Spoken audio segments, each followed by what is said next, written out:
कैसे हो रमेश? मैं अच्छा हूं, तुम बताओ कि तुम कैसे हो? मैं भी ठीक हूं। तो रमेश, पैदावार और बाजार भाव के मामले में ये साल तुम्हारे लिए कैसा रहा? पिछले कुछ सालों की तुलना में ये साल काफी अच्छा रहा। पैदावार में लगभग 20 से 25% बढ़ोतरी हुई, साथ ही बाजार में भी बेहतर दाम मिले। ये तो बहुत अच्छी बात है। एक बात बताओ, हम दोनों एक सी फसल उगाते हैं, एक से मौसम में काम करते हैं और लगभग बराबर मेहनत करते हैं। ऊपर से एक ही बाजार में पैदावार को बेचने भी जाते हैं। उसके बावजूद पैदावार और बाजार के भाव में इतना अंतर क्यों? अरे भाई, परेशानी तेरी पसंद की फसल या मेहनत में नहीं है। फिर तुम्हारे हिसाब से परेशानी क्या है? हम हमेशा एक ऐसे समाधान की तलाश में रहते हैं जो हमें पैदावार बढ़ाने में मदद कर सके, और इस चक्कर में हम सिंथेटिक और रासायनिक कृषि प्रोडक्ट्स का सहारा ले लेते हैं। इन प्रोडक्ट्स से हमें तुरंत तो अच्छे परिणाम मिल जाते हैं, पर लंबे समय में पैदावार की मात्रा और गुणवत्ता दोनों में कमी आ जाती है, जिसके चलते बाजार में भी उम्मीद से कम भाव मिलते हैं। ये तो सच है, पर हम लोग कर भी क्या सकते हैं? मैं जानना चाहता हूं कि तुमने इससे निपटने के लिए क्या किया? मुझे भी तुम्हारी तरह समझ में नहीं आ रहा था। फिर मेरे एक दोस्त ने मुझे नेटसर्व के बायोफिट प्रोडक्ट्स के बारे में बताया। बायोफिट 7 कृषि देखभाल और 2 पशु देखभाल प्रोडक्ट्स की रेंज है, जो एक व्यापक दृष्टिकोण के साथ किसानों को जैविक कृषि अपनाने में मदद करता है। मेरे दोस्त के अनुभवों को सुनकर मैंने बायोफिट स्टिमरिच का उपयोग किया, और जिससे मुझे अत्यंत अच्छे परिणाम मिले। स्टिमरिच? वो क्या है? मुझे जरा विस्तार से बताओ ना। ये पौधों के लिए एक जैविक वृद्धि वर्धक है, जिसका व्यवस्थित उपयोग सभी विकास चरणों में पौधे को स्वस्थ और उत्पादक बनाता है। ये सब सुन के तो अच्छा लग रहा है। क्या तुम मुझे बता सकते हो ये हर वृद्धि चरण में कैसे मदद करता है? हाँ बिल्कुल। साधारणतः एक फसल के जीवन चक्र में 6 महत्वपूर्ण विकास चरण होते हैं, और स्टिमरिच इन सभी चरणों में कार्य करता है। चलो एक एक करके समझते हैं। पहला, बीज अंकुरण। यह फसल वृद्धि का पहला एवं अत्यंत महत्वपूर्ण चरण है, और इसके बावजूद यह देखा गया है कि सिर्फ 60 से 70% बीज ही अंकुरित होते हैं, और शुरुआत में ही हमें 30 से 40% बीजों का नुकसान सहन करना पड़ता है। स्टिमरिच का उपयोग बीजों के अंकुरण में वृद्धि करते हुए नुकसान को कम करता है। जब मैंने इसका उपयोग अपनी फसल पर किया तो लगभग 90 से 92% बीज अंकुरित हुए। 2. 3 से 5 पत्ती अवस्था।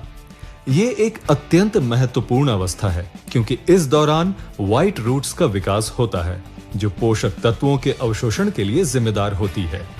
इस दौरान स्टिमरिच का उपयोग व्हाइट रूट्स के उचित विकास को बढ़ावा देता है, जो आगे की वृद्धि के लिए आधार तैयार करते हैं। जितनी मजबूत नींव, उतना ही मजबूत पौधा होगा। तीसरा, वनस्पतिक विकास। चूंकि अब जड़ों का विकास हो गया है, तो वो वनस्पति के विकास में मदद करती है।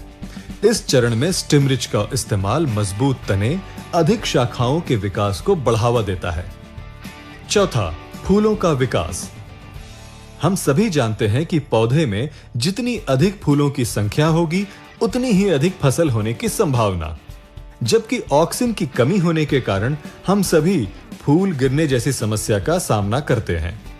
इस समस्या के समाधान के लिए स्टिमरिच पौधों को प्राकृतिक रूप से उत्पन्न ऑक्सीजन प्रदान करते हैं। परिणाम स्वरूप फूलों का गिरना कम हो जाता है। पांचवा, फल एवं पुष्प गुच्छ गठना। स्टिमरिच पुष्प गुच्छ की आकार को बनने एवं फलों के व्यवस्थित विकास को बढ़ावा देता है। छठा, अनाज भरने एवं फलों का बनना।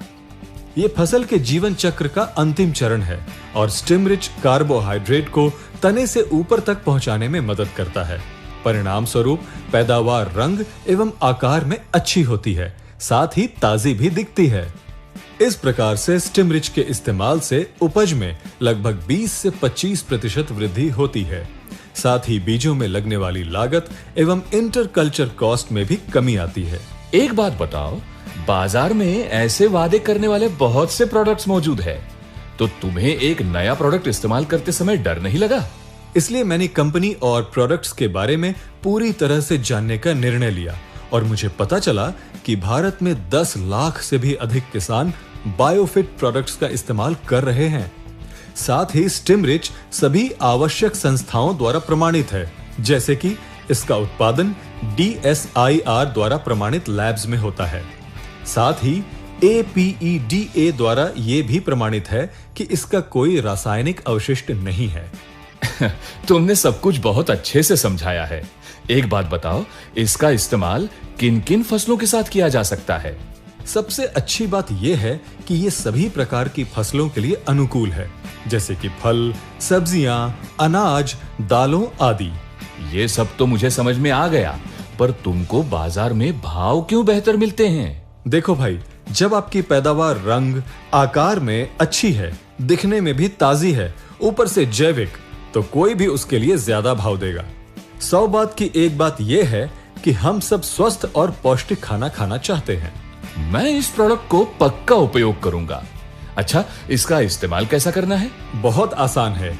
1 लीटर पानी में 1 मिलीलीटर स्टिमरिच मिलाकर हर वृद्धि चरण में स्प्रे करना है। एक आखिरी सवाल, क्या इसका उपयोग करते समय किसी खास बात का ख्याल रखना है? अच्छा हुआ तुमने मुझे याद दिलाया। बेहतर परिणाम के लिए इन बातों का ध्यान जरूर दें। स्टिमरिच के उपयोग से पहले पंप को पूरी तरह से साफ करें। उसमें किसी भी प्रकार के सिंथेटिक या रासायनिक अवशेष नहीं होने चाहिए। स्टिमरिच को किसी भी सिंथेटिक प्रोडक्ट के साथ न मिलाएं। पूर्णतः जैविक होने के नाते ये उनके साथ अनुकूल नहीं है। बीज अंकुरण के दौरान विशेष ध्यान रखें। उदाहरण के तौर पर अगर बीज का आवरण नरम एवं संवेदनशील है तो उस पर स्टिमरिच मिक्स का स्प्रे करके बीज रोपण से पहले छांव में कुछ देर रहने दें। दूसरी तरफ यदि बीजों का आवरण कठोर है तो उन्हें स्टिमरिच मिक्स में भिगो कर रखें, फिर छांव में सुखाकर बीजारोपण करें। तुम्हें भी बायोफिट कृषि फायदेमंद कृषि का साथ लेना चाहिए। बायोफिट प्रोडक्ट्स के बारे में अधिक जानने के लिए तुम www.netsurfnetwork.com पर लॉग ऑन कर सकते हो।